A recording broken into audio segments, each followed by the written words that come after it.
With LUPA right around the corner, it's time we break down everything you need to do to be prepared for when this character launches. We're going to talk about her best echoes, materials, teammates, weapons, and much more, so let's hop right in.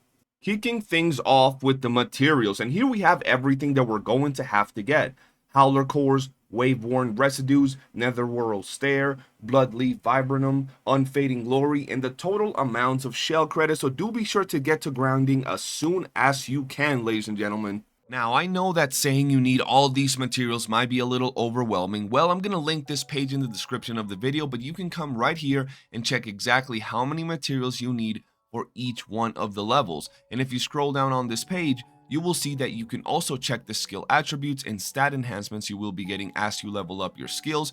And if you scroll all the way down to the bottom of the page, you will see that they have a calculator so you know exactly how many resources you need to take them to very specific character levels, their skills to very specific levels. And as you can see right here, we're taking level 7 and level 70 for your character as a base formula because that's the most common place most people will be at. And as you can see right here, it tells you exactly how many things you need. And you can bring this all the way up to level 90, which is max character level currently.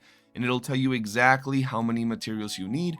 And that's pretty much it. I wanted to add this here so people have ease of mind and they know exactly how many materials they need depending on the level they are. Moving on over to the weapons, like always, there's no surprise. Her best in slot weapon is her signature weapon. Is going to provide you a ton of crit damage, and the ability Blazing Starfire increases the attack by 12%, and performing intro skill or Resonance Liberation increases Resonance Liberation damage by 24% for 6 seconds, and dealing heavy attack damage extends this effect by 4 seconds up to 1 time.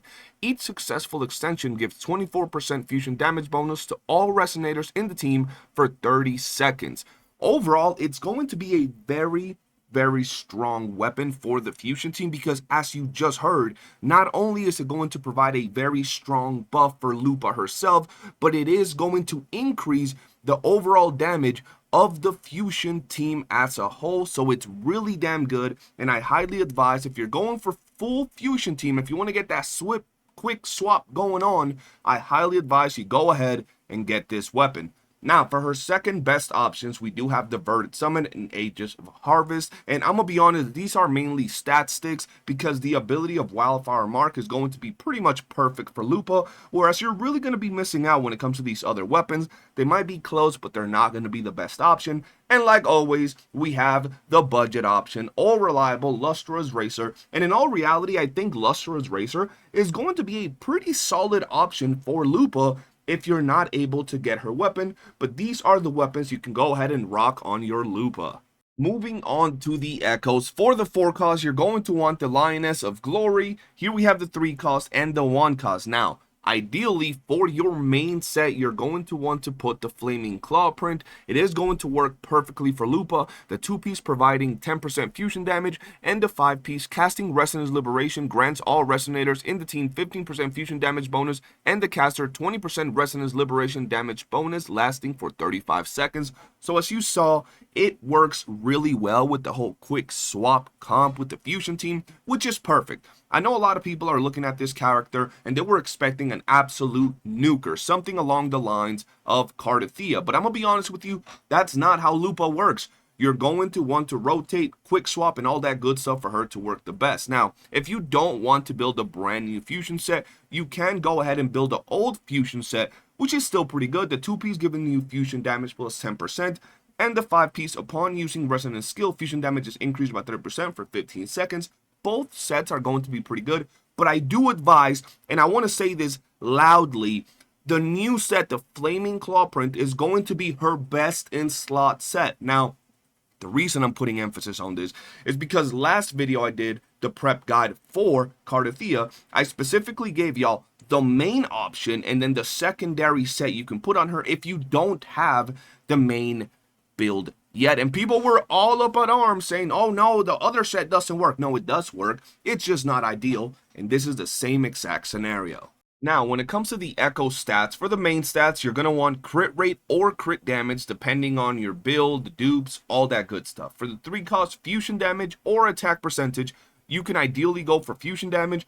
You can indeed slot 1 attack percentage in there. For the 1 cost, obviously attack percentage. For your substats, attack percentage, crit rate, crit damage, resonance, liberation, and it never hurts to slap in a little bit of energy regen like I do with all my characters. But pretty much, these are the Echo substats you want and the main stats for your LUPA Echoes.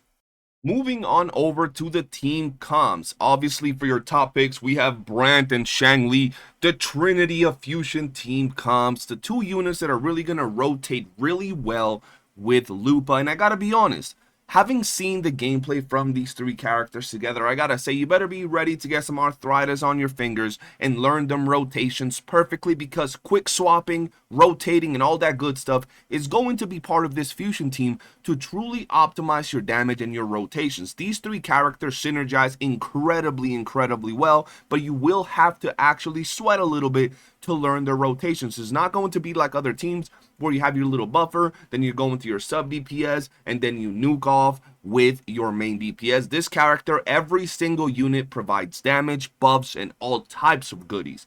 Now, for your second picks, we have the old reliable Shorekeeper. She's always going to be in your top picks pretty much. And then we have Zhang Liao. Now, you might be asking yourself, why the hell Zhang Liao? Honestly, quick swap teams with Zhang Liao and LUPA are going to be seen. They do synergize a little bit with each other. While they do not truly fully help each other, you are going to be able to run them together, and they are going to be able to deal some pretty damn good damage while simultaneously pretty much helping and buffing each other. Now, for your third picks, we have Verena and Zhang Xing. Once again, Verena is kind of like pretty much there all the time because she's just nice to have on the team. She's going to provide a little bit of buffs, a little bit of healing, yada yada yada. And Zhang Xing is going to be nice to provide a little bit of extra damage if you're trying to get your LUPA to deal as much damage as possible. Once again, this is your third picks, pretty much the budget options. You don't have to run them because at the end of the day, Brandt Shang-Li is going to be pretty much the best team. But if you didn't pull Brandt, you can go ahead and replace that with Shorekeeper. Same with if you didn't pull Shang-Li, you can go ahead and replace that with Shorekeeper. Alright, and to pretty much wrap up the video, guys, I know this is a prep guide, but I want to let y'all know this, and I'm going to talk about this during the next few days on streams and when LUPA actually releases. I want y'all to know, LUPA is not going to be a main DPS nuker type of character. She's not going to work in a team like someone like Zani or someone like Cardathea or Carlotta. She's going to be a character that revolves around quick swapping, heavy rotations, and overall team damage to deliver the optimal damage in her team comp. She's not top heavy, but she is still going to be very strong and overall really fun. I want to say this because a lot of people are going to compare her damage to characters like Cardathea, and they're going to say that she doesn't really deal a lot of damage, but in reality, the way she works, it's very different, and it's meant to be a quick swap comp that buffs the entire team, and they're all going to be dealing a pretty damn good amount of damage. That's going to be it for the video, though. If you've enjoyed it, hit that like button, subscribe, turn on bell notifications, and we will be summoning for S6 R5 LUPA